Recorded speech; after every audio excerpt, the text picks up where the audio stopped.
Hi, I'm Jameson Newlander, Alan Frog from the Lost Boys, and you're watching the Frog Brothers podcast. Let me get 'em! It's refreshment time, folks. I'm just gonna go watch a movie. Do you like scary movies? I don't watch movies. I have to return some videotapes. You have a TV? No. I just like to read the TV guide. Read the TV guide. Don't need a TV. Books, records, films, these things matter. Call me shallow. It's the fucking truth. Over 1,600 titles, each for rent at just $2 the first night, and only I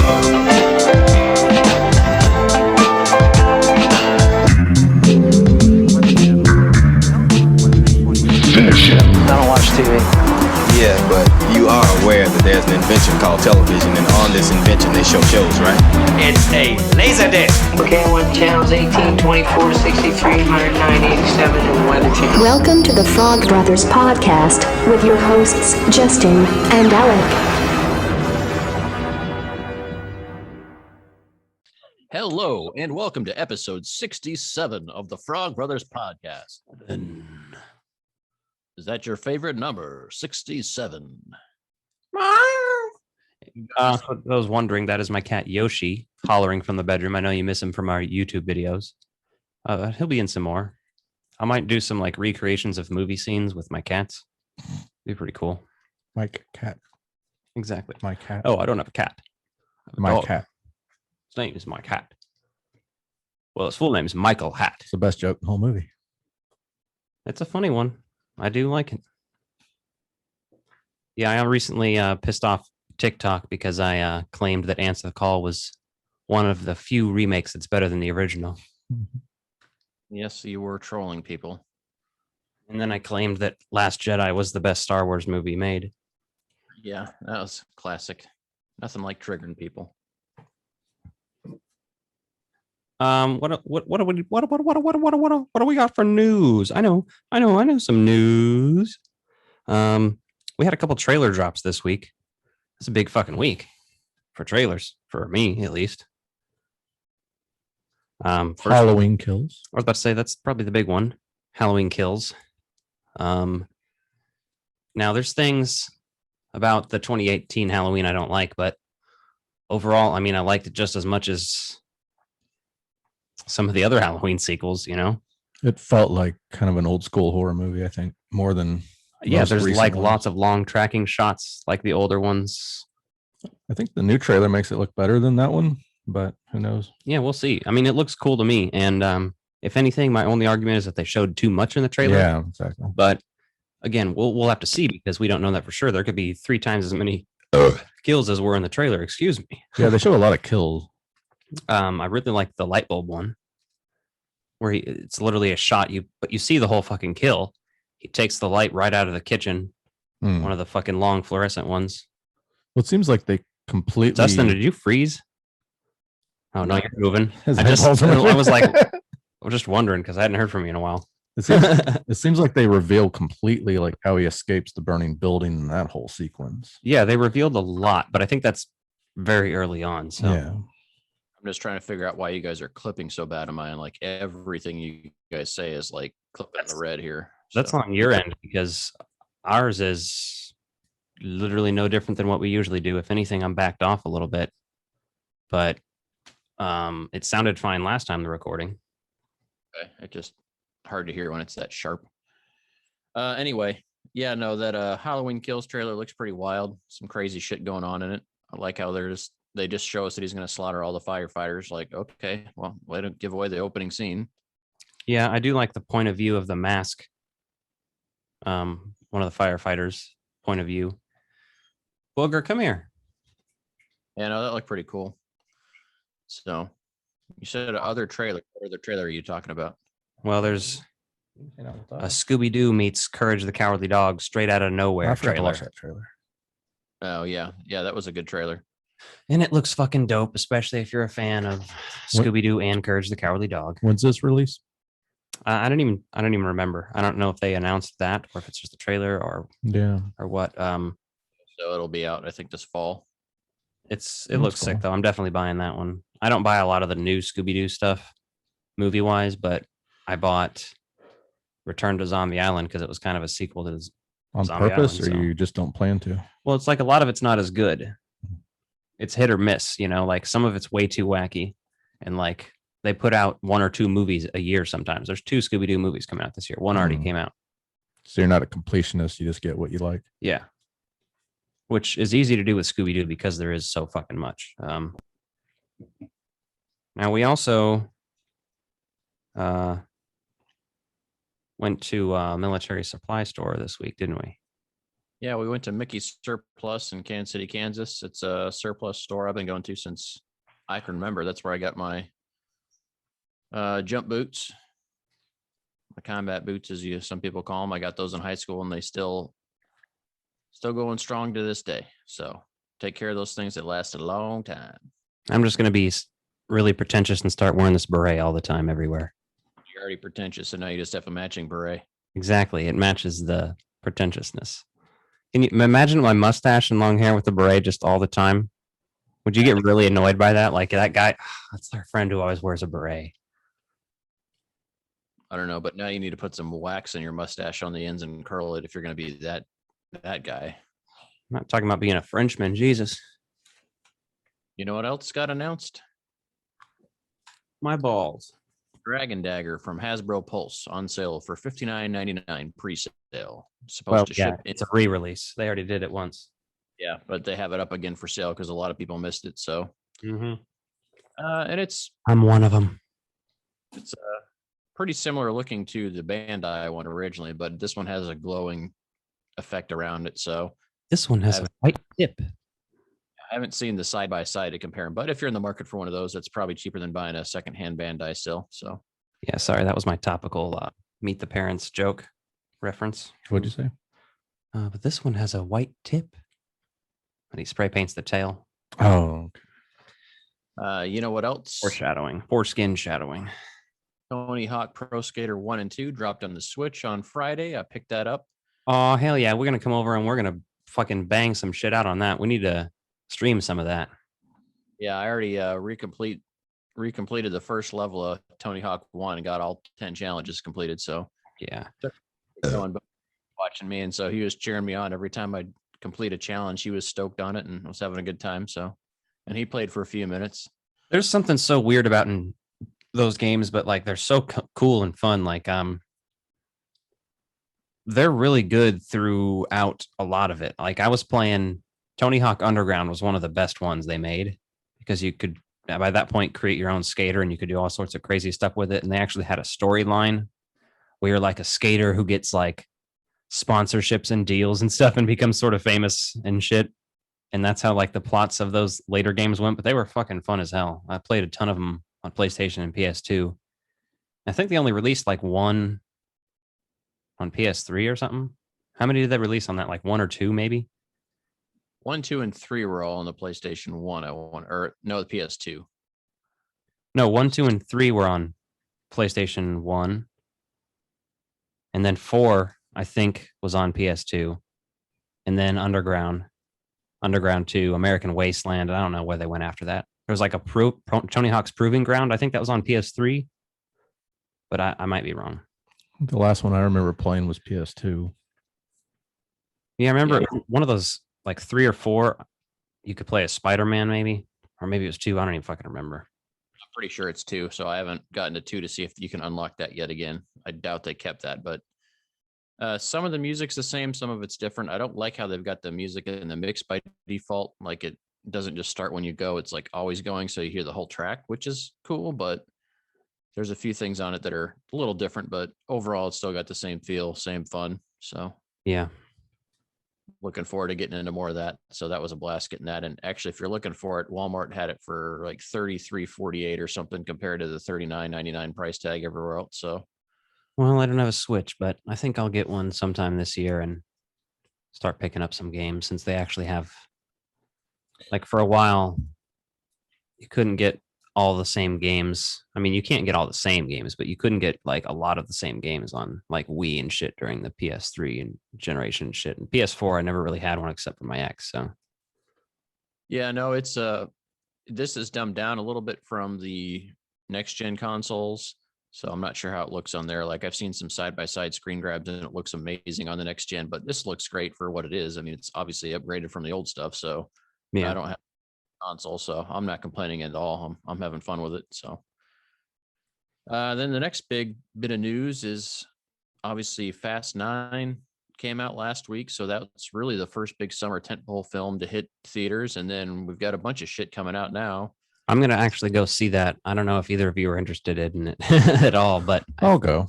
I'm going to probably go, and then maybe I'll just do a YouTube review on it or something. Well, we should go soon because Black Widow's like another week and a half. So Yeah, so speaking of Black Widow, yeah, that drops on July 9th. That'll be the big test of theaters, I think, to see how things are going. Of course, here in Missouri, we have an extremely high number of people that are getting themselves infected with the Delta because, you know, in southern Missouri, they don't believe in science. So that's their problem. Hopefully they don't spread it up to here.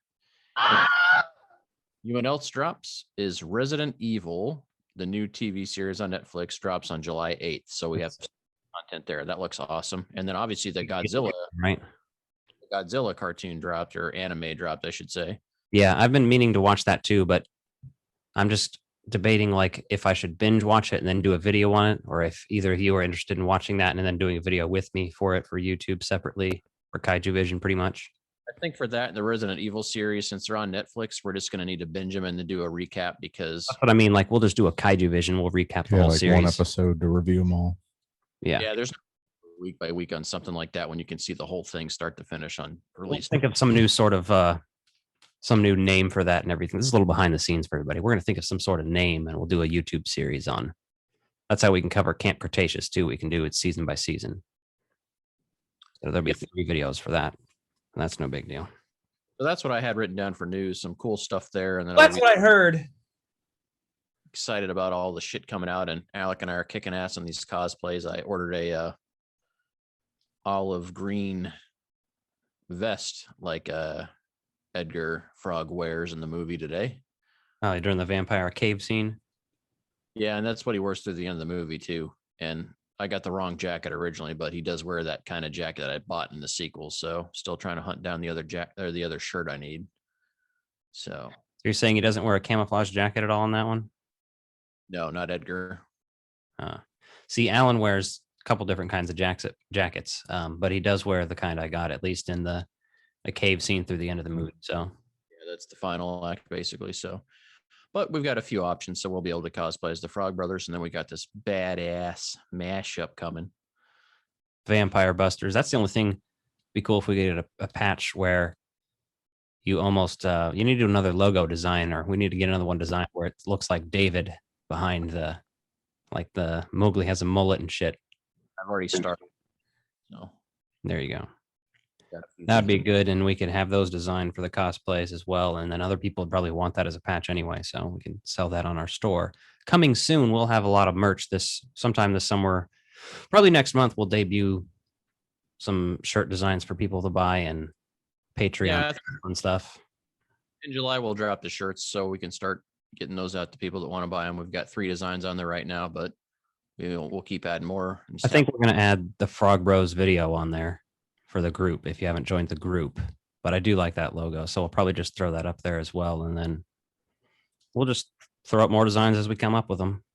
Yep, there'll be plenty on there. Plenty to choose from, depending on what you like. We'll get you covered. So if you haven't yet, we do have a Facebook group you can join. Just search up Frog Bros video, hit join. Feel free to post memes and all the trash you like to post. Just make it relevant to what we talk about on the podcast.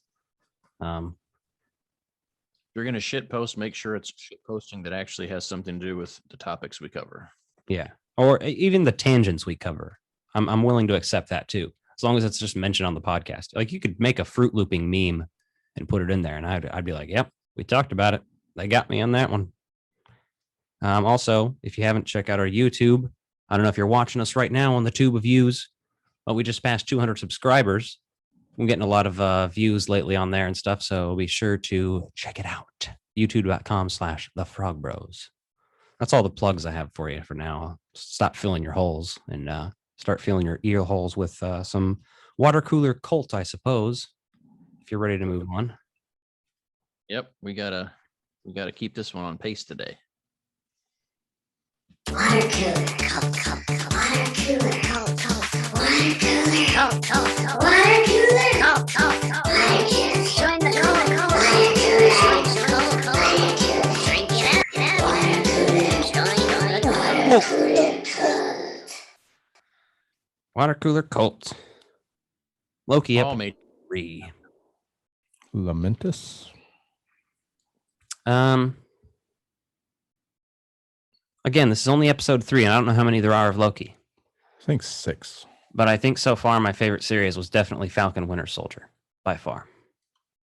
But again, all 3 of these shows have had sort of slow beginnings where you're kind of like, all right, I don't know where this is going and if I'm going to enjoy this. So it's hard to say. Yeah, I enjoyed episode 3. It was different than the first 2, so it was little light on the Owen Wilson, which is fine because now we got introduced to another character. So I do like the intro to the episode because you're like, what the fuck is going on when she's sitting down and having margaritas, and then you realize like she's just fucking with that girl's mind. Yeah. Back in the convenience or I guess the store or whatever during that other apocalypse. So that was pretty slick seeing how that played out. Right. That was interesting for sure. She was saying how many people are guarding the timekeepers. She's trying to get information out of that chick, and then our OG Loki, well, not even OG Loki, I guess, alternate universe. What do they call it? Variant Loki. There you go. He fucks shit up, and they end up in Lamentus 2077. Yeah, and that's interesting because obviously that's something new. I'm not familiar enough with canon to know if that's a place that's been visited before, or if that's just a made-up place to have an apocalypse going on. I feel like it's probably been referenced before knowing Marvel, but you never know. They might have just made it up, and if they did, good on them because it was kind of cool. It had mixed feelings of the new Star Wars movies and Blade Runner is what it kind of felt like. Yeah, and I got just with some of it had a little bit of Guardians vibe too, but I think that just comes at the space. Yeah. Looks like Lamentus has been in Marvel Comics since 97. Interesting. I like how they take from the new and take from the old. Yep. Take from all the eras. We learned that funny is that they kind of start bantering really quickly. They get used to each other and just start having funny banter the whole time. Yeah, well, it's basically an alternate version of yourself. So there's that smart assery going on and that just kind of shit talking, which is, it's almost like being with family or something like that. So it makes sense because obviously that's an alternate version of them. So that helps. Yeah. Learn that the little device they're trying to recharge is called the TEM pad. So that's a kind of a key piece, and it needs an extreme power source. It's like an episode of Rick and Morty because it's like his portal gun. Yes, it is. Really, truly is. Yeah. Truly. And then, she's unimpressed by his tricks that she's like, oh, your plan was just an action to get on this train. She's talking shit on that. And he's like, can't say much about it and argue with it because he knows that, yeah, okay. And even as powerful as Loki is, like, you still see him get his ass kicked. So that's kind of wild. Yeah, but he holds his own, and it's kind of funny. I was like, what the fuck is this Irish drinking song shit? Like, that's what it sounded like. I don't know if it was fucking supposed to sound Norse or Irish or Scottish or any of that shit. I don't know, but that's what it sounded like. Like, what am I watching? The Leprechaun now? Leprechaun in space? Going off traditional Norse mythology for the whole Loki thing. So, I mean, some of that makes sense in there to kind of channel those vibes through. Interesting how Sylvie, as we come to find out, she likes to be called. Mm-hmm. Off her headdress pretty early on in this episode during a fight and uses it as a weapon, and then it's kind of off the rest of the episode as far as I remember. Right. They're like, here's the costume. Now fuck off. Yeah, and she's doing a great job in the role. I mean, you really feel like she has great chemistry with Tom Hiddleston. So yeah. On screen, they work so well together. So that's what's holding this together for me right now.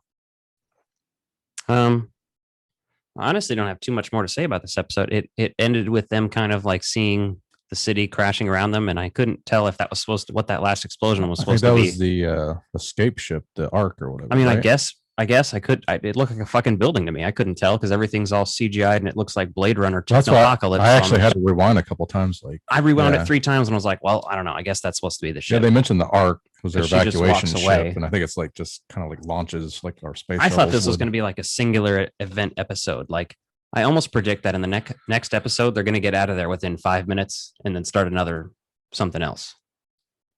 Move along. Doesn't seem like they can stay there very long. All right, that's what I mean. Like. That is the Ark, though. That's what they said in the episode. I still have. It did kind of look like a building, though. So I was like, that's what I mean. I knew they were talking about the Ark the whole time. I just didn't know. Loading that. I was like, is that because it doesn't look like I don't know what I'm looking at. It's just a bunch of fucking lights and buildings. It was what it looked like to me. Yeah. So that was my only downside of this episode was the CGI and the neon was just a little bit overwhelming during that sequence. That it distracted me from the story, which is really one of the first times I've had that in a Marvel movie or a Marvel, not movie, but just in the MCU in general, where I'm like, that seemed like a little too much. I think they could have played that down a little bit so I could focus more on what's going on than what's going on in the background. Makes sense. But they kind of left it on a cliffhanger, which they tend to like to do, right? That's how these series have been so far. You kind of get somewhere in an episode, and then to your point, usually within 5 minutes on the next episode, they have a major resolution to whatever we left off on. So yeah. Hopefully they'll break that mold a little bit and carry this out or do something to make it a little more interesting.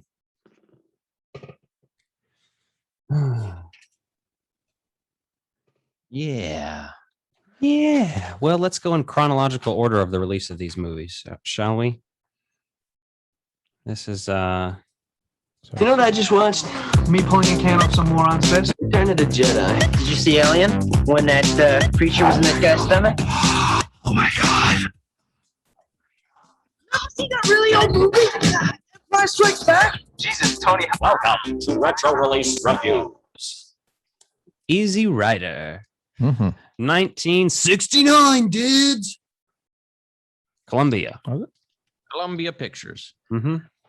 So this movie actually is very well known for kind of reinvigorating people's fascination with cinema and hitting around the type of counterculture that was going on. So like this is, I think, in the Library of Congress's film selection. So this movie's fucking nuts.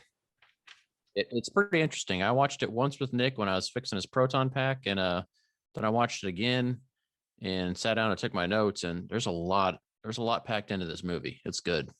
Yeah, there's a lot packed into the making of this movie too, but we'll get into that as we talk about it. Directed by Dennis Hopper. Yep. I didn't realize that. Yeah. Directed by Dennis Hopper, based on a script written by Peter Fonda and Dennis Hopper. Because most of it was improvised, also ad-libbed. They had like no script when they started shooting at all. They just kind of knew, well, the characters need to do this and this. They had it's like an episode of Curb. Kind of. It's kind of crazy that way. Back to, there's a movie called The Trip from 1967 also, written by Jack Nicholson. And I actually have that movie because I have a 2-pack that has 2 movies about acid trips, and that's one of them in it. And that stars, I think it's Bruce Dern and Peter Fonda. Peter Fonda is also in The Wild Angels, which is very popular. If you've seen, what's that movie? World's End with Simon Pegg, directed by Edgar Wright. That whole clip, that's the sound clip that's in that Primal Scream song, says, "Just what is it that you want that you want to do?" And he says, "Well, we want to be free. We want to be free to do what we want to do, and we want to have a good time, and we want to get loaded." And I think I messed up the end there a little bit, but I think they just swapped those words around. But either way, that's like at the beginning of that song, and then Simon Pegg ends up repeating it at the end of the movie and shit. Like, and that's Peter Fonda that says it. But that's another movie where he's on a biker. It's a biker gang movie, and they're kind of in court at the end of that movie. But regardless, that leads you up to 1969. Peter Fonda as Wyatt, or Captain America. Yep. Dennis Hopper as Billy. And that's your main cast. You have a few other roles in there, mainly Jack Nicholson as George Hansen. Yeah, he's a key role in there, and he was really praised for his role in this. And if you're used to like outlandish Jack Nicholson, this is the most subdued role I think I've ever watched him in, but he's still amazing in it. Like, he has a whole level of energy and just on-screen charisma that you can really appreciate to see where he started and see like where he is able to go later on. and get crazy. Yes. Wanna get nuts? Let's get nuts. He I mean, that's a Michael Keaton line, but I'll forgive you. Talking about you. Yeah, I know. But Jack Nicholson, he not Jack Nicholson. I was just gonna say that all the drugs in this movie are real drugs, basically. That's a thing noted for production. Yes. You open up with them snorting cocaine and trying it out, and then they instantly go and sell it to. They don't really, but yeah, they go on a bride, and then they go back to LA and sell it. Do you know who they sell it to? That's a cameo. If you don't know, I think I looked it up, but I don't remember who it actually the cameo was. Phil Spector. Oh, okay, yeah. Famous producer, produced stuff by the Beatles, the Ramones, and he also was charged with murder in 2003 of his wife. So there's that. Probably he actually took that real cocaine and used it that day. Apparently, I took a shot of cocaine and I shot my woman down. It's probably listening to Johnny Cash too. I like how they show him hiding that money in the gas tank. He rolls it up in that tube and stuffs it down into Captain America's tank. Yeah, but you're like me too when you watch that and you're like, oh, it's a leg hose, isn't it? You know what I mean? Like the same type of tube. I just kicked the shit out of a box under the desk here and it scared Booger. Justin, are you wearing the new Family Dollar shirt? Oh, this is an Answer the Call shirt. Okay. Well, I saw someone post it and it was like a gray shirt with a logo. So I was like, did he go grab that? Rip Torn was originally supposed to play the role that Jack Nicholson played. Oh, that'd have been interesting. You know, what's even more interesting is the story behind this, where in the mid-90s, Dennis Hopper was being interviewed by Jay Leno. And by the way, fuck Jay Leno. We're all about Conan on this podcast, and he fucked my orange-haired god. I would have hated Leno regardless because he's not funny. Fuck that guy. But he was interviewed on Leno and said that Rip Torn pulled a knife on Hopper, and that's why he didn't get the role. Like during the yes, but here's what's even funnier. During the casting, what's funnier about this is that Rip Torn later sued Dennis Hopper for defamation, claiming that Dennis Hopper was the one who pulled the knife on him, and that's actually he won that lawsuit. So Dennis Hopper pulled a knife on Rip Torn, then in the 90s claimed it was the other way around. There's also speculation on like screenwriting credits. Dennis Hopper gets a credit, but there's one of the producers or somebody else who helped to make the movie was also like claiming that he didn't write as much as he says he did and whatever else. But now they're pulling knives on each other in Hades. Right. They had the filming budget was 1/4 of the music budget. If you couldn't tell anyway. Oh yeah, I mean this has needle drops out the ass. Yeah, I mean, what's a guy? Some really good ones and iconic ones that other movies later copied because this movie did it.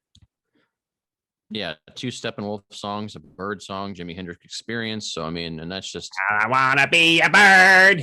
That's my favorite one from the movie. You know what I'm talking about? If you wanna be a bird. Talking about getting high. Mm-hmm. Birds are high. They use natural lighting. One of them was quoted as saying, "God is the best gaffer."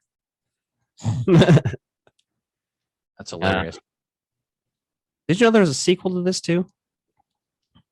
No. Came out in 2012, right? Somebody purchased the film rights and then made it. And no, nobody liked it. Everybody was pissed. They're like, what the fuck are you doing? But he had the film rights, so. What makes it a sequel? It's called Easy Rider 2. Yeah, but I mean, I don't know. I didn't. Everybody died, so. Yeah, right. They're just on motorcycles? Well, it's like just don't even involve any of the same characters, you know? Yeah. It's that kind of a bullshit. Lots of driving montages. Have you seen the Starsky and Hutch movie?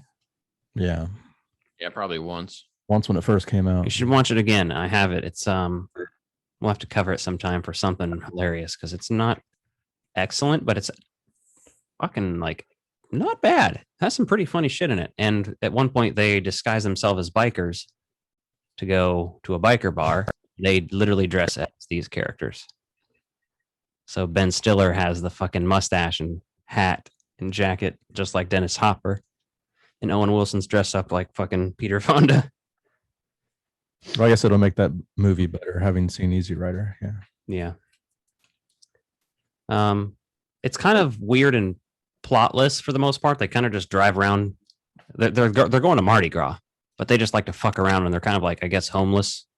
But they also, it was kind of in deleted scenes that they did stunt shows, and you kind of have mentions of that in the dialogue. But they used to do stunt shows and travel around and do those for like carnivals and shit on motorcycles,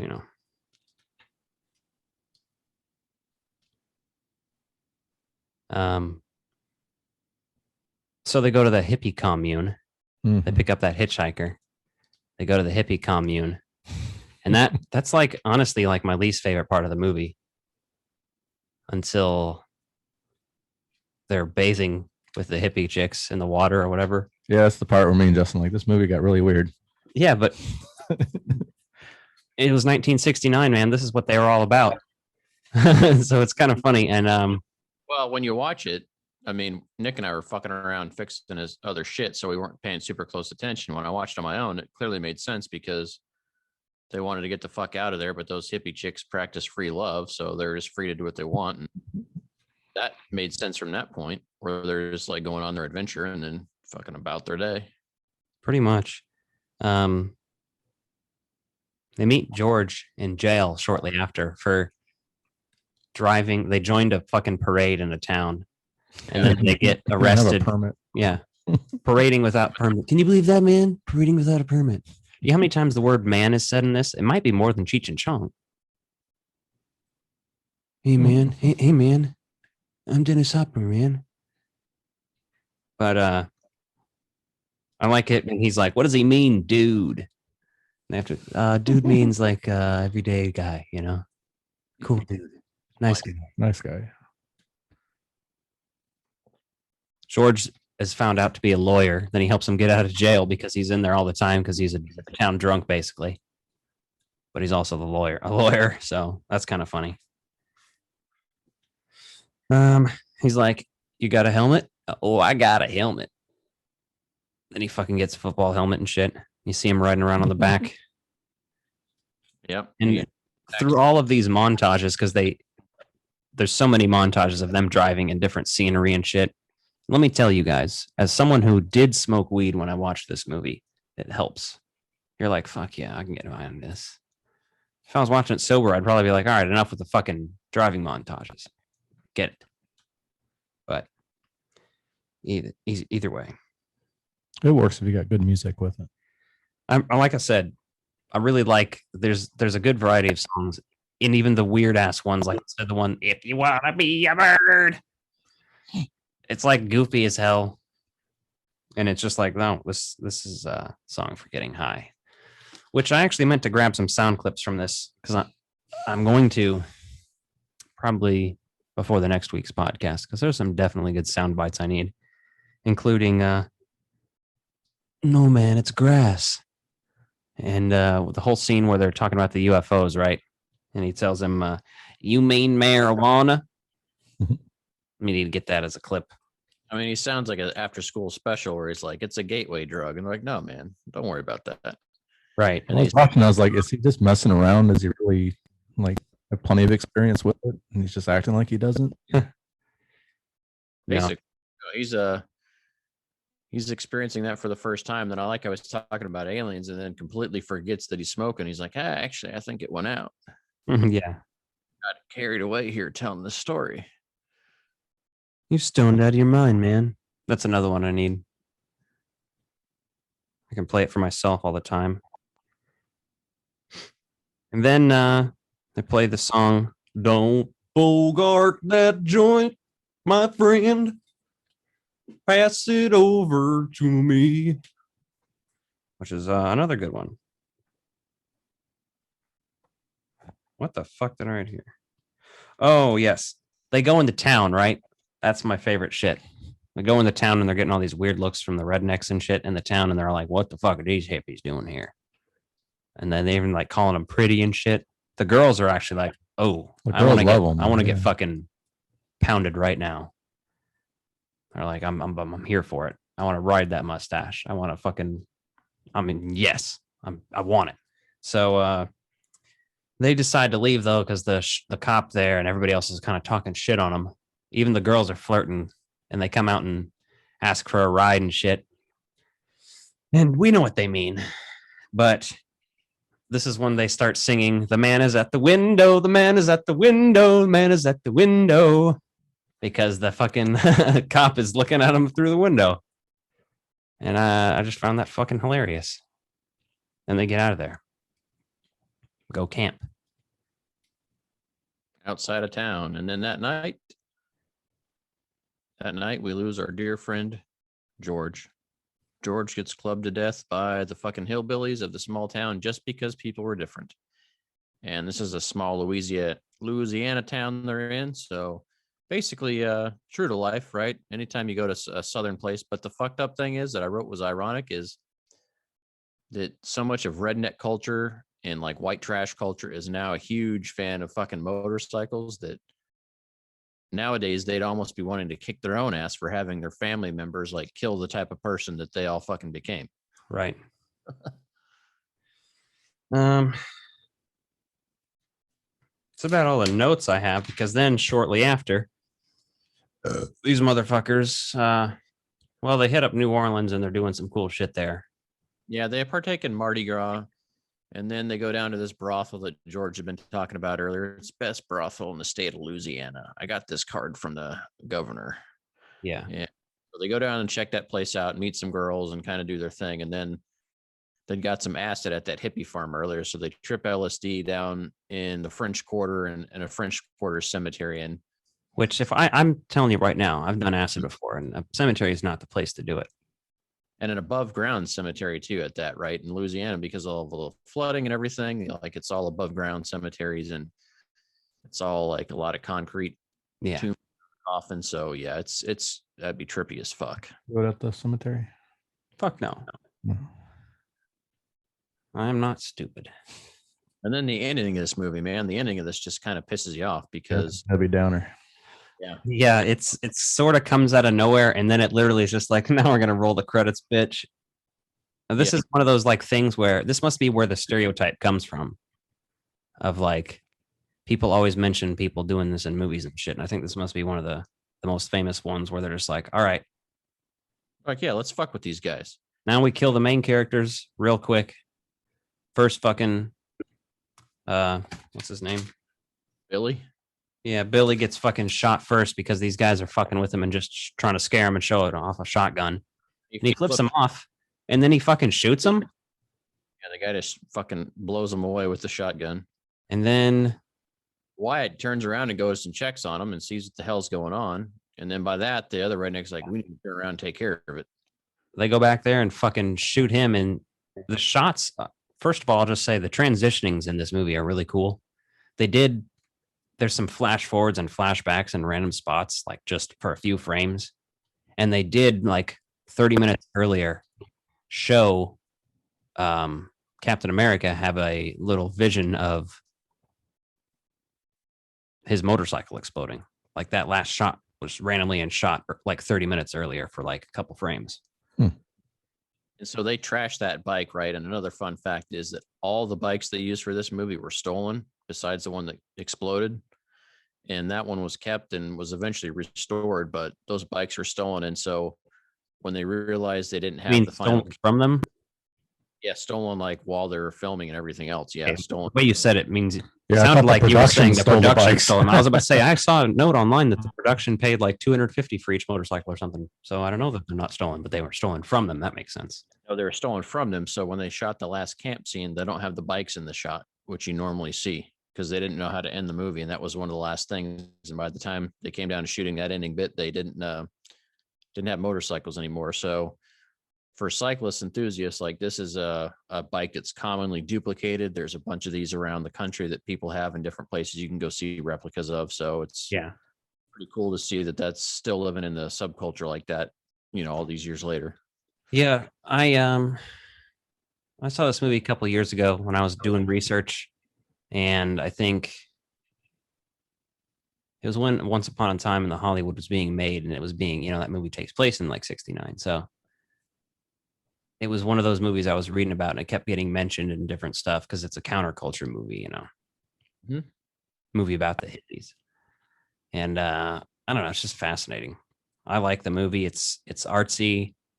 It's a new direction from 60s films, and watching this, you can see where it is influenced still movies that are made today still. So yeah, I would say you can almost tell like that pivotal point from traditional 60s movies to where this really is like that generational gap where you're going into a new decade, new things going on, and it really transitions well because you see so much of the not afraid to do what they want, right? Mm-hmm. Not tied down to a completely tight woven script that they've got to do. This is just kind of them fucking around and making things happen on the fly and just, kind of living their best life, riding bikes and making a movie. So pretty much. Well, we got a fascinating top 5 for you tonight. Are you guys?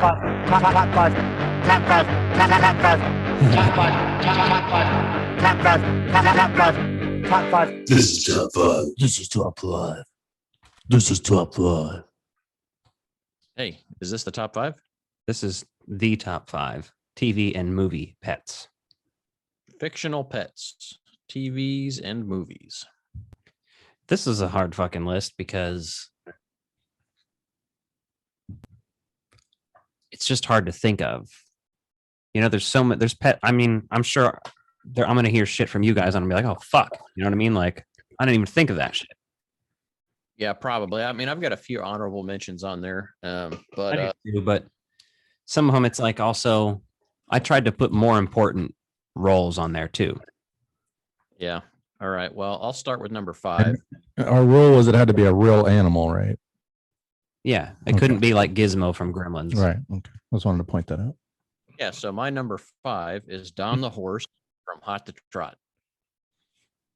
It's fucking amazing. Voiced by John Candy, but it's a real horse. It's fucking glorious. Jack Goldthwait, amazing. Fucking love that movie. Oh, yeah.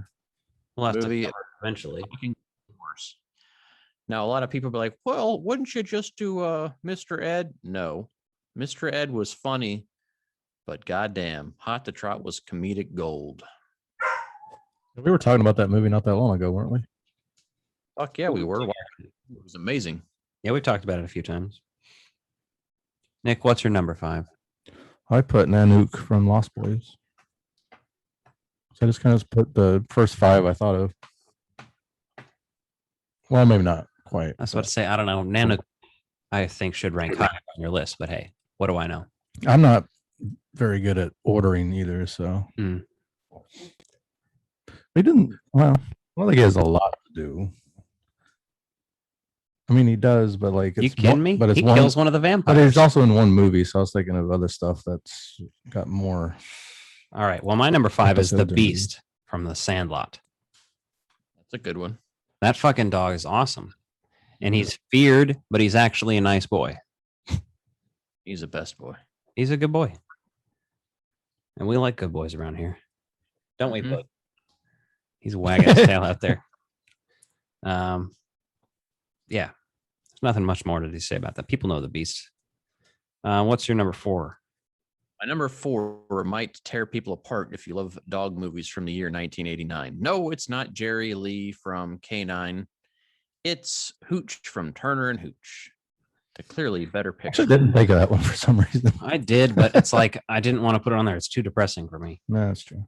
I had to put it on there, man, because then they have the puppies later on, and he marries the vet. Like, it's still a heartwarming story, despite the sadness that just showed. That old Yeller. I think I have Turner and Hooch on VHS somewhere. I think you do. Pretty sure I do somewhere. It's not up on display because I feel like I've seen it over here. Is it over there? Probably is somewhere. Your number 4. Oh yeah, he did his. My number 4 is Cujo from the film Cujo. I expected this on your list. He's a bad boy. Naughty dog. Maybe they were bad people and he just knew it. I mean, that's possible. Fuck it. I'm on the dog side. Maybe you argued me into it. Maybe the mom killed his mother. Fuck yeah, then he got revenge. Good on you, Cujo. He had a bad owner that just mistreated him, and that's what made him bad. My number 4 is Jinx from Meet the Parents. That's an honorable mention for me. Jinxie cat, where are you? I should have thought of that one. I love you. Jinx is just hilarious in that movie, mainly because of Robert De Niro interacts with him. So, yeah, opposable thumbs. And then he does piss in that fucking toilet, and then pisses on the grandma's ashes and shit. Like that cat's fucked up. It's your number 3. The TV show is Married with Children. The dog's name is Buck, and he likes to fuck Chuck. He likes his friend Chuck. No, Buck from Married with Children. I loved that show growing up. It was just kind of one of those silly fucking shows that you just get roped into watching with your family. But he was going to be on my list originally. So, Nick, you're number 3. I put Puffy from There's Something About Mary. Interesting. Remember he had to. Oh, you know what? I just thought of another one. Now I'm sad I didn't put Precious on here from Silence of the Lambs. Oh, yeah. Buffalo Bill's dog. Yeah, that cute little, what is it, miniature poodle or tiny teacup poodle or whatever they call him. Yeah. She pulls it down. Mister, she's hurt. I think she broke her leg. My number 3 is a well-earned spot. Nanook from the Lost Boys. Nanook is a badass motherfucking dog and saves the fucking Frog Brothers. I expected this to be on higher on your It list. saves Sam earlier from Michael. He's like, that dog rules, man. Yes, that's a great dog. Yeah, he's a vampire killing fucking dog. What more do you want in a dog? So yeah, that's my number 3. Justin, you're number 2. My number 2 is Einstein from Back to the Future. I didn't think of that either. See, I thought about including Einstein. I did. He was on my list originally, but then I thought Einstein's in 5 minutes of the fucking movie. Copernicus is in more of the movie than Einstein. I don't care. Einstein travels through time first and fucking survives. It's like the goddamn Russian space monkey. Like I didn't include him because he's just not valuable to the movie. He's valuable to my heart, you son of a bitch. Yeah, but Copernicus. That's why. You know what I mean? Copernicus is there. Oh. Fucking why? Because it's like it's the same fucking dog, but it's not, you know. Nick, you're number 2. I put Dog Meat from the Fallout series. He's a recurring companion in most of the games. Obviously, different generations of the family. But the dog that portrayed him in the series. The one in Fallout 4 just died. Rip. Well, my number 2 is Courage the Cowardly Dog. I didn't think of that either. I have a tattoo of this motherfucker. Probably can't see him on camera, but he's right there. Being all adorable. I'm going to give him a head pat. You need a zoom in button. Right. Just need another camera. Just be like, camera 1, camera 2. Camera 1. I'll make Wayne's World jokes all the time with it. So that's my number 2. What's your number? We're at the number 1 spot. Number 1 spot. Quite controversial. I didn't include Nanook. I love Nanook, but he's not number 1. My number 1 is Rimshot from Ernest Scared Stupid. I fucking love that dog. He's so fucking cool. And he's such a goddamn hero. He helps Ernest out, helps the kids. He looks so fucking adorable in that goddamn little fucking Boy Scout uniform. It's amazing. Rimshot, you son of a bitch. My mom has a dog called Remy, and I always call him Rimshot. What is a rim job? Dad, what's a rim job? It's when you get the new wheels on your tires, son. Rim job. It's when you kiss someone just on the outside of the mouth. Yeah. That's the Asian reboot, isn't it? Yeah. It has its funny moments. I mean, it's not a great watch, and it's not a watch you want to watch a lot, but it's still worth one watch at least. I was thinking of South Park where Cartman's mom actually answers the question truthfully. You're number 1, Nick. My number 1 I figured would be on his list, but wasn't. I just put Scooby-Doo.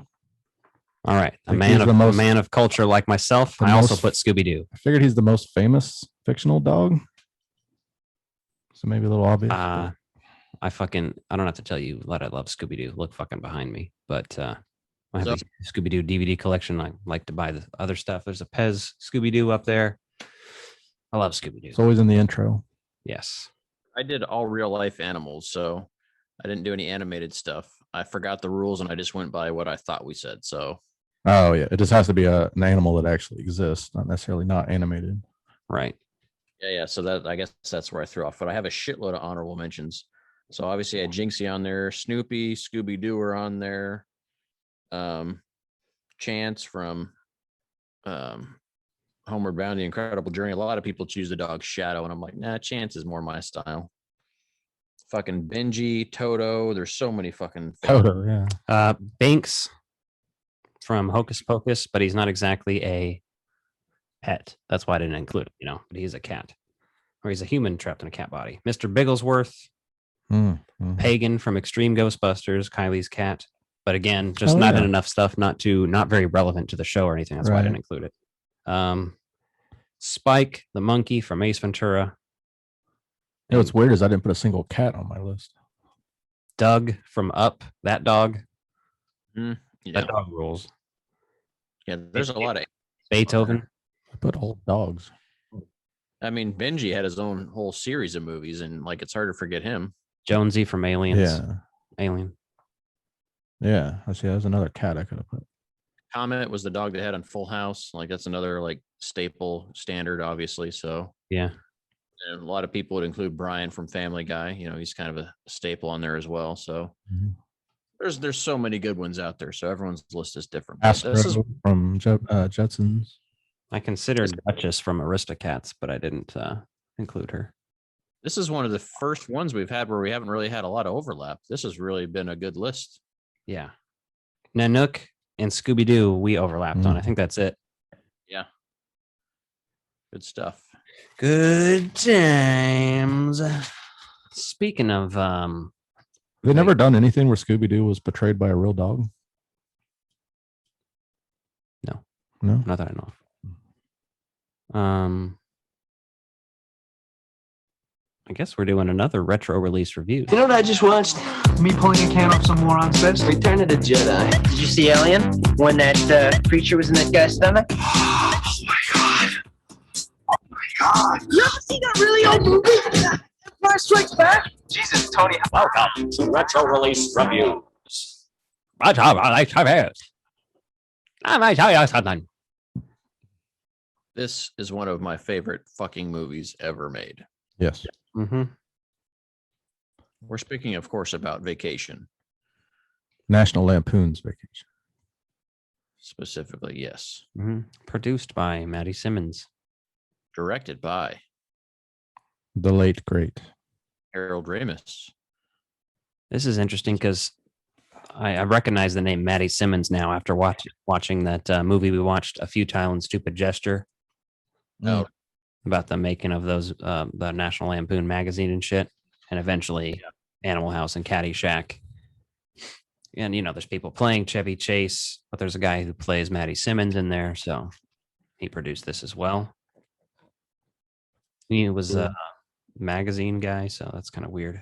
Not even like comedy until National Lampoon, so there's a lot of interesting random, wouldn't call them cameos, but pop-ups and stuff at the time. Yep. The beauty of this movie, it's based on a John Hughes short that he wrote for National Lampoon magazine, just talking about growing up and doing like a family road trip vacation like this. Obviously, they beefed it up and made it more about the dad than about the son, but you still get some of those bonding moments in there that are amazing. But this is just one of those movies that anytime it's on, you just watch. There's just no reason not to. Yeah. As you can see, I have it on VHS. I also have the DVD. It's out of frame though. I just didn't want to crowd up the desk too much here. That is the re-released version though, the greatest hits version, but still counts. Still counts. Mm-hmm. The introduction when he's picking up the fucking car, legendary already. Oh yeah, Gene Levy's there. Gene Levy is so fucking underrated in so much of what he's been in. Like, It starts to occur to me now though, like Eugene Levy, John Candy, Harold Ramis. All right, SCTV and like that kind of connection there. Going, once you know a bunch of things about those kind of people and what they did, and shit like that. Because we didn't have I don't remember ever having access to SCTV. Everything I've seen online. So I did see it. It was on late at night on some channel that I had some as a syndicated kid. thing. They rebroadcast them in America. So I saw some of it as a kid, and I was like, "Oh, people from Ghostbusters." So fuck yeah. That whole scene's great though. They just smash cars right out back, I guess. Right? Like that's the only thing that's before they even goofy. signed the papers, they fucking smashed this car. When I was a kid though, I was totally like, I bought that. No question about that. When I was a kid, I was like, sure, I guess that's what happens. No, there's just so much amazing shit in this, right? Obviously they're spoofing Walt Disney, right? And even what's his name looks so much like Walt Disney. Yeah. He even has the name of Roy Wally. Wally, which is the guy who was running Disney for a while, was Walt Disney's brother, Roy Disney. Yeah. So that's amazing. And then you get to see that whole shenanigans. And obviously when the shower scene's like a very famous scene just for Beverly D'Angelo, but he's like spoofing the movie Psycho with the banana and shit. So like the fact that they're spoofing something without like doing it the entire movie is amazing. It's just it's a good nod in there. 80s were a different time where they're just like, you know what? Tits. Yeah, they weren't ashamed of them like they are now. Americans became really, really shy about breasts and like really, you're okay with seeing a 400-pound man's breasts everywhere. They're pretty much only in like dramas and horror movies these days. And even horror movies they try to make too many PG-13 ones and don't show enough boobies and blood. Yeah. It's weird. It's true. You know what's more offensive is a morbidly obese man that's got a hairy chest and nasty boobs than like just a woman being topless in a movie. You're like, who cares? Like that doesn't always have to be sexual, but Americans have sexualized breasts so much that they can't even be seen without everyone being like, I gotta whack off. Well, I mean, you see a pair of tits, you whack off, don't you? No, nope. Can't say that I do that. Well, you must live a pretty boring life. The thing that I find bullshit is the Atari thing.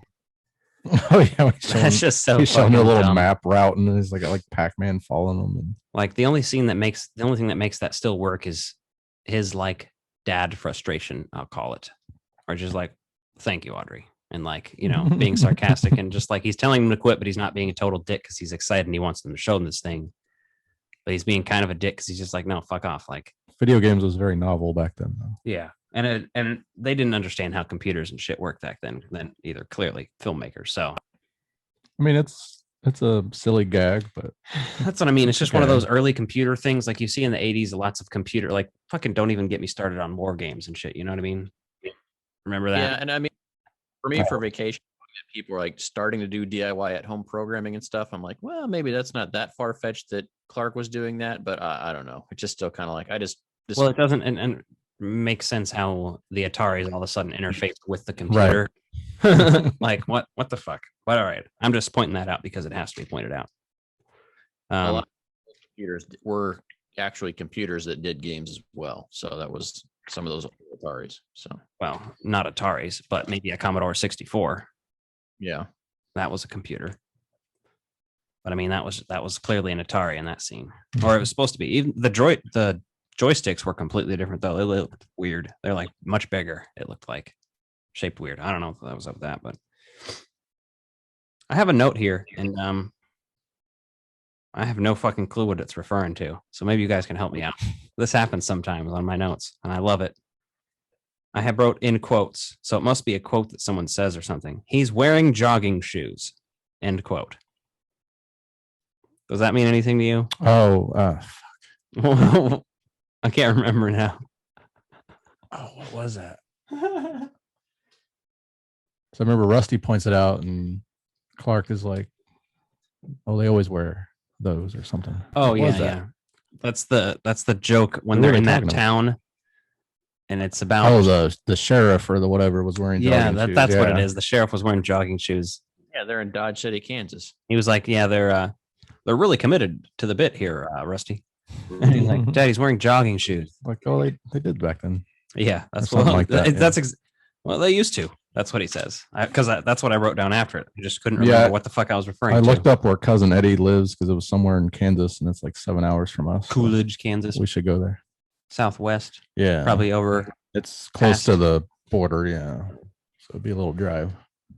I know they do some amazing stuff in there. And then obviously their daughter, not the Griswolds, but Cousin Eddie's daughter, you recognize her from all kinds of stuff because she went on to be in 30 Rock as one of the stars on there. She's hosting some like TV show now about like naming the song. I forget her name, the actress. Yeah, I didn't watch that or that.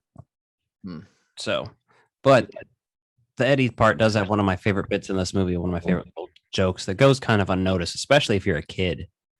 But as like a 30-year-old man watching the scene, you're like, oh, fucking A, that's hilarious. The scene when Eddie's drinking the beer, he about finishes it up and says, I bet you could use a cold one, huh? Like, now you're talking, Eddie. Hands him the almost empty beer and opens the last one on the six-pack. Just starts drinking it. I can't believe Clark drinks it, though. He was like, man, I need anything. Give me some alcohol quick. Yeah. Clearly. He didn't even wipe the like mouth part off. I thought it's fucking hilarious. The other thing that's pretty funny is, the hamburger helper joke. Like if you look close enough, you can say that all the time. They made the patties, like burger patties, out of hamburger helper. Yeah. Like that's what the actual burgers are. So like if you look close, like that's not just the spoof. They actually follow through with that, which is amazing. I noticed watching it this time that they have a bottle of ketchup inside the kitchen, but I'm wondering, is that filled with this homemade ketchup? Or did they have actual ketchup that served the homemade ketchup? I'm not sure. It's not homemade ketchup. He says this is real Heinz ketchup or something. No, he says real tomato ketchup because he made it out. They made he's just making a joke about them being poor. Yeah, that's a. I thought that like this is real tomato ketchup, Eddie. Wow, you're a fucking big spender. I thought that meant that they made the ketchup themselves. No, I think, yeah. At least that's the way I they squirted it into the bowl instead of just putting the bottle out, I guess. Something like that. Yeah, no, the whole joke about that is because they're eating hamburger helper without any hamburger in it. He's saying I took the joke differently, I guess, all these years. He was surprised they had real ketchup. So yeah, just a wise ass Clark moment. Another good interaction, and this one is just filled with fucking golden lines. And again, they don't hit when you're a kid. And it's so fucked up because I loved this movie even as a kid, but then as an adult, when you're watching it, like, man, all this stuff just slipped by. When the two boys are talking, the kids, Rusty and I forget the other guy's name. Bopped your baloney. That's good too. But he says, you got asteroids? No, but my dad does. Can't even sit on the toilet some days. What do you do with magazines? Right.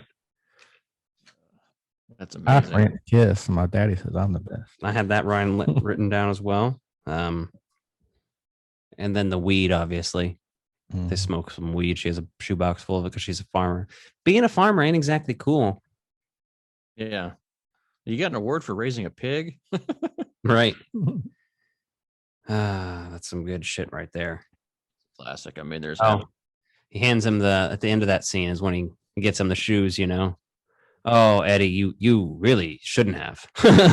He ends up wearing that's them. all right, Clark. I know how much you remarked how much you liked mine last time. He ends up wearing them to the bar, so he must have liked them somewhat. Yeah, he wears them to go and try to fuck that lady. Yeah, which is he's trying to fuck any woman, but that woman he's in the just car like, happens to be there. Someone's about to get hate fucked. I like the sandwich piss scene. When they realize the dog pissed on the sandwich. Yeah, he's eating and dancing, and then he spits it out. And I love it when Aunt Edna though fucking.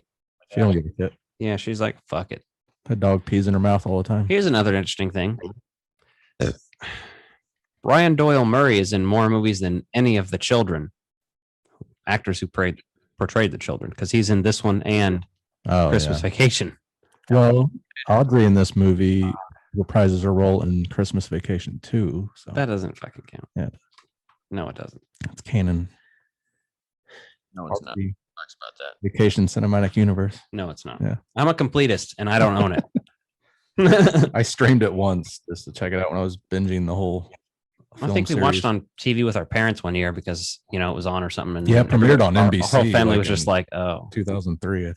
No. I remember like my dad had upgraded to HD cable because he had an HD TV, but he didn't have the fucking right component cables hooked up. He just had it going through the coax. So like we thought we were watching HD and we really weren't. And he's like, this doesn't look any better, and was getting like pissed and triggered about it. It's fucking glorious. That's fucking You hilarious. gotta have the right cable. That sounds like our dad back then too. Also, another good dad line is, Rusty, hand me one of those sandwiches we got from the gas station. I'm so hungry I could eat a sandwich from a gas station. It's just grand. They share the beer. That's amazing. Yes.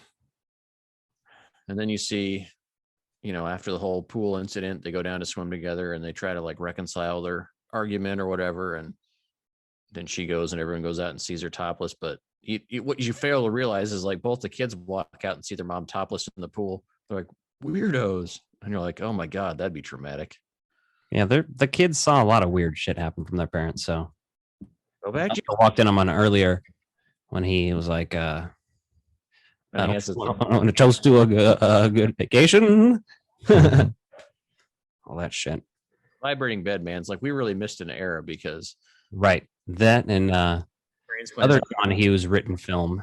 I think John Hughes must have had a thing for vibrating beds. You think he had one at home? Man, that'd be fucking cool. That's some real shit right there. Right. I guess we should talk about the climax real quick. They get there. Sorry, folks. Park's closed. Moose out front should have told you. Hey, you know who voices that moose up front? Harold Ramis. Really? That's Harold Ramis. Interesting. Doesn't sound like him. Yep, that's him. That's his little cameo and contribution to the flick, besides the whole flick by directing. So Clark gets a BB gun. Okay, they go on all the rides and shit. There's, you know, it's typical, just like climax stuff. It's still fun to see though, their interactions and stuff. They all act really well, so it's like it's funny and comedic. And I love it when he's like, "That's not a real gun, Clark," and he shoots him in the ass and he sits back down and shit. And then he's like, eventually they're just having the time of their lives with him, basically too. And they even like walk out of the next ride like arms around each other before SWAT team shows up. But it is funny though. He's like, "That's not a real gun, Clark." And he's like, "It is too." He's like, "That's a BB gun." He's like, "Yeah." He's like, "Well, it could break the skin and cause a really bad infection." So he's still trying to talk up his threat with it. You're like, yeah, it's amazing. But that's such a great John Candy cameo because it's just perfect. I threw up on this ride once, Rusty.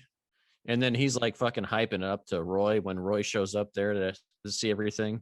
I was kind of thinking last night, if John Candy had played Louis Tully, would he have kind of played it like this character with the glasses and the voice and the kind of, well, it would have been a German dorkiness voice. Well, yeah, he wanted to do it German, I guess.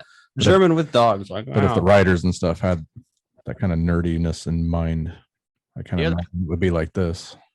The other thing that's great is like how continuous everything is in this, right? So when they get to that part, they have the other guard get down on his knees like a dog, and then makes all the dog jokes.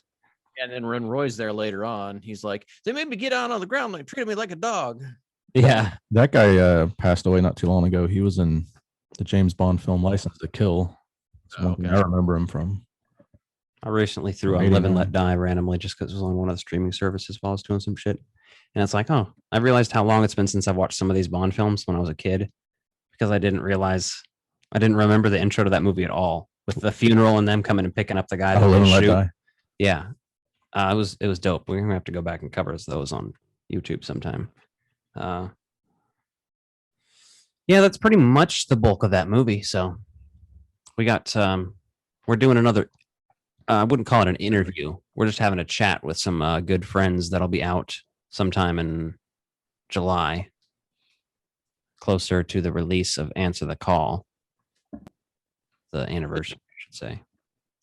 But we still got one segment to go. Yes, it's true. And that segment is called... Now return to the real Ghostbusters. Diane, 11:30 a.m., February 24th. Town of Twin Peaks. Bill Murray's the funniest man on the planet. Episode by episode. And Booger's back. Twin Peaks season 2, episode 8. Drive with a Dead Girl. Here's something interesting I'll tell you. If you ever look up, you should do this. Just get on Wikipedia and click on the links of the directors' names of these episodes and look what else they've done. Because this guy is named Caleb Deschanel. Oh, anything you might recognize in there? The last name? Yeah. He is the father of both Deschanels. Isn't there a Chloe? Is it one of them Chloe or Zoe? Zoe, that's what I'm saying. She's the girl from the Elf and shit and The Happening and 500 Days of Summer and that show New Girl. But, you know, and her sister's the girl that's on Bones and is married to Rickety Cricket on It's Always Sunny. But yeah, he directed that. This one has a lot of epic dark music and nice shots. Like just fucking beautiful shots of the waterfalls and mountains and all that shit. Trees. I mean, we get Leland golfing in the house in this one. Yeah, just fucking hitting golf balls around. What is he hitting the ball to? Like, I don't think they show the other side of the room. He's just fucking hitting it around. Yeah, he's just hitting. I mean, he's in a small room. Like, I don't know. He's just kind of hitting it around the room, like putting it. Yeah, no, he's just hitting chip shots around the fucking living room and just doesn't give a fuck. But you also realize he's still Bob then at the time too. So does that mean Bob inhabits Leland when he goes over to the mirror and straightens his tie, and you know you just see fucking Bob. I love that shit. That's the spooky stuff of Twin Peaks. So he's kind of doing that. Jerry goes to visit Ben in jail. Hey, don't skip the important part of him fucking taking her body out in the fucking golf bag. No, I mean, I guess stuffs her the golf club in there with the dead body and then throws it in the trunk. And yeah, I love that. A segment later on in the episode. I was about to say the later on part is where I kind of picked that up, but Jerry goes to visit Ben in jail, and one of the scenes I like in here is when Jerry looks back at the bunk beds. You know, he's his lawyer for this case because right now he's arrested for the murder of Laura Palmer and in questioning for it, at least. He hasn't been arrested or charged with it yet. So, but they start thinking back to their childhood. He's like, bunk beds, remember our bedroom and shit? And then they are thinking back on the bunk beds they had as a kid. And I don't know if it's their sister or their friend or somebody that's dancing. They're shining a flashlight and playing like old timey music. And I'm just like, wow, this. Yeah, who was dancing there? I don't know. Their mother? Mother, sister, cousin, brother. Mother doing a farmer's uncle, roommate. I don't know. But I like that scene just because it's like I relate to the nostalgia kind of shit these days. So that even that scene just hits me, like makes me think about my childhood and shit. You know, every time though, I just see. Wow, what have we become? You know, Did you two have bunk beds? At one point, we did. Yes, red bunk beds. Can you guys not hear me?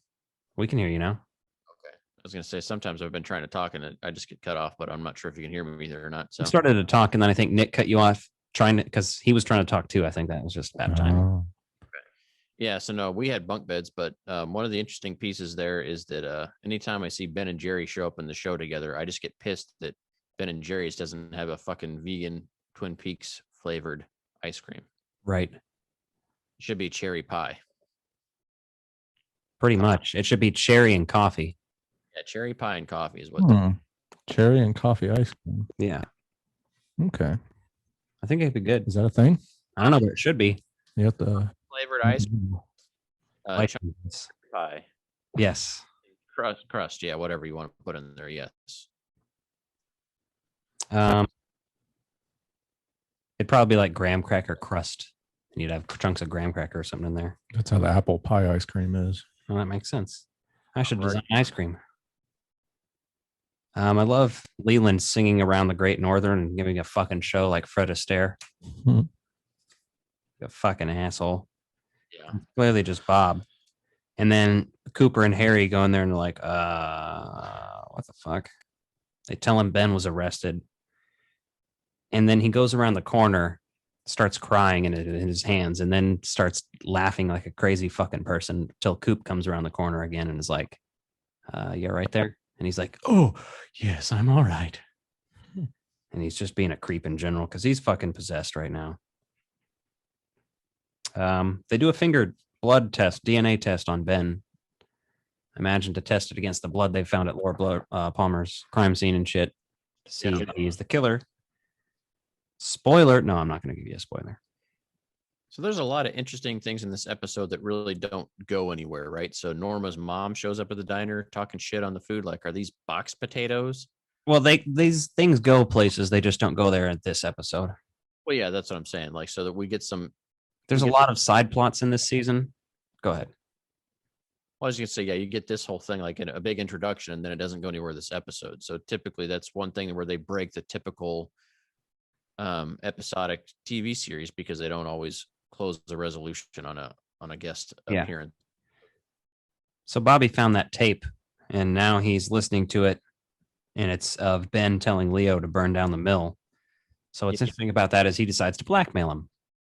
He doesn't, you're going to see more of that later. That's a plot line that starts like we were talking about. And like you said, Norma's mom shows up, and she has a husband with her, which we find out was in jail with, what's Norma's husband's? Hank. Oh, okay. So they knew each other in jail. And now Hank's like, so what? You trying to rip this old lady off or what? And he's like, no, I'm trying to go straight. We're married and shit. Philip Gerard escapes. Knocks out a fucking deputy. I hit the deputy with a rock in his fucking head or something. I don't know what it was, but he knocked him the fuck out. You got knocked the fuck out. I love when Pete comes through the jail and taunts fucking Ben with that tape of his wife, basically saying, yes, you're gonna fucking sell all this back to us, you son of a bitch. Pretty much. And it's like, is Pete either just like not invested in her anymore? Because he clearly would have to know she's referencing her fucking Ben. So even though Pete's married to Catherine, he just doesn't give a fuck that she's fucking Ben or anything like that. He's like, whatever, she's a bitch. But at least she kind of likes me, I guess, because here I am, part of the scheme.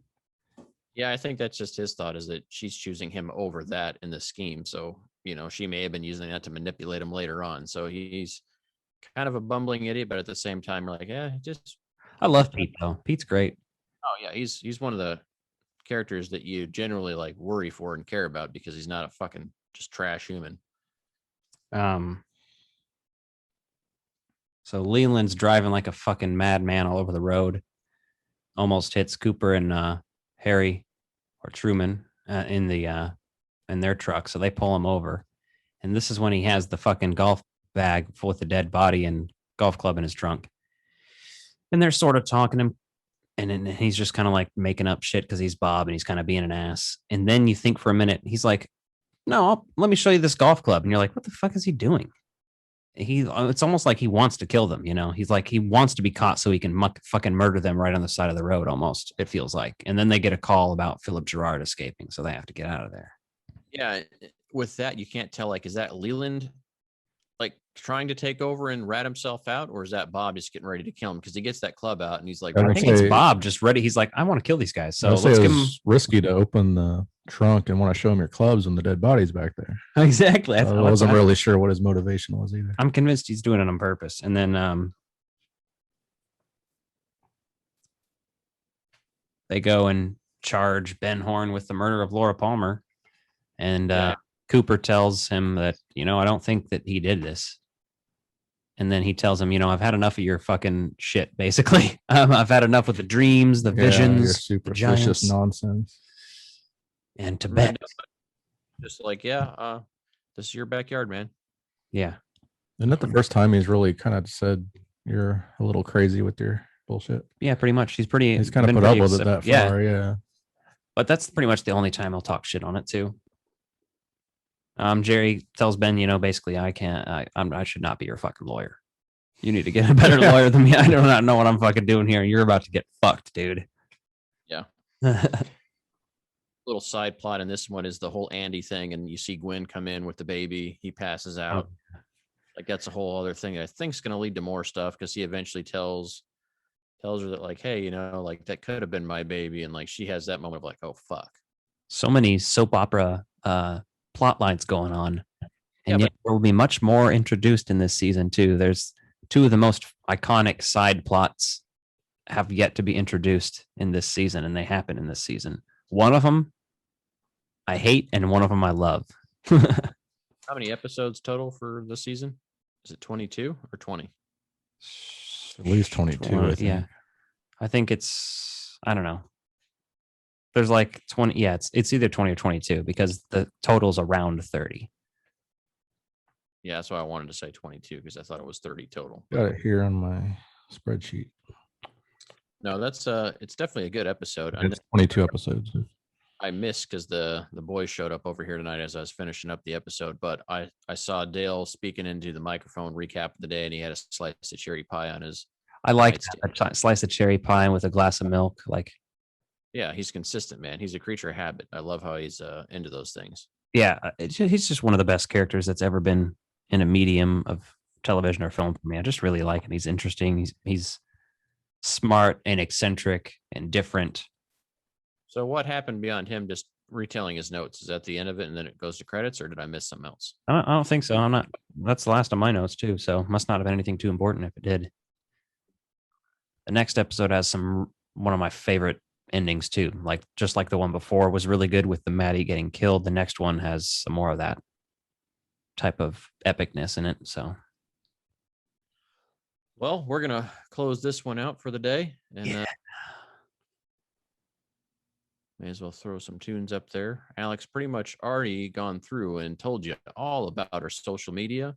But if you're looking to see us in person, you're in the Kansas City area, we're going to be at least one day for Crypticon this year. We haven't decided what day yet. And then we've got Planet Comic Con coming up soon, and then some other events around Planet Comic Con. So if you want to see us in person, just give us a shout out. Let us know.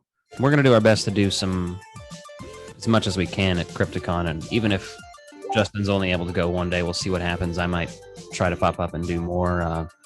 We'll see what happens. We'll definitely have some stickers for people if you see us. Yeah, the Ghostbusters will be there all weekend. You can join us for that. And we're sort of in that as well, so we'll be there as well too. We'll be hanging out at that table probably. So these are my dinner guests, the Frog Brothers. I guess that's all we have to say, you guys. So peace out. That's all I gotta say about that. Frog Brothers, Frog Brothers. These are my dinner guests, the Frog Brothers. Frog Brothers, Frog Brothers. These are my dinner guests, Frog Brothers. Frog Brothers, Frog Brothers. These are my dinner guests, the Frog Brothers. Frog Brothers, Frog Brothers. These are my. Shut this off. Shut these all off.